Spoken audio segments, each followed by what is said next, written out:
Chapa, ¿qué tal amigos? ¿Cómo están? Que Dios les bendiga. Hoy les traigo la primera lección de redacción práctica, la esquela. Quiero que me atiendan. Yehaipure guaranime significa redacción práctica. Cuatiañe e significa esquela. Concepto. Oyeipurube mokoi tekobe oñoangiruba apitepe. Doipurui ñe'e hasetereiva ñaikumbuj ha epetei jehaipyre mbykyj. ¿Cuál es el concepto de esquela? Se utiliza para la comunicación de dos personas amigas utilizando un lenguaje sencillo, claro y directo. Es breve, corto. Esa es la esquela. ¿Por qué doy la esquela? Porque está dentro del programa de estudio que todos los profesores dan. Ipupe yayuju.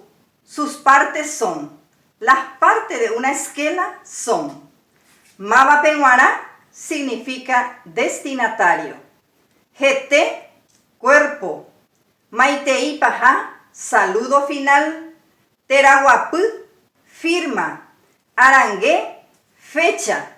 Las partes de la esquela son Maba Penguara, Gete, Maitei Paja, Terahuapú, Arangué. Ejemplo, Sheru sería mi papá.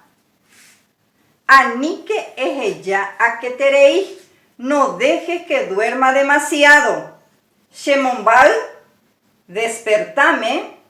Potei, arabo llave, a las 6 de la mañana. Aguille, gracias. Fernando. Y la fecha. ¿Se acuerdan? 10 era pa. El mes de junio, el sexto, era Yasipotei. 2020. 2000 era Mokoi su, Mokoi pa, pe. 10 de junio del 2020. Así tenemos entonces las partes. Sheru sería destinatario. Maba Penguara. Anike es ella, a que terei, shemumbal, potei, araboyabe es el cuerpo, gete. Aguille es el saludo final. Fernando es la firma y Arangué es la fecha. Es cortito, fácil. Así termina nuestra lección de hoy. Ya yo ya bebé.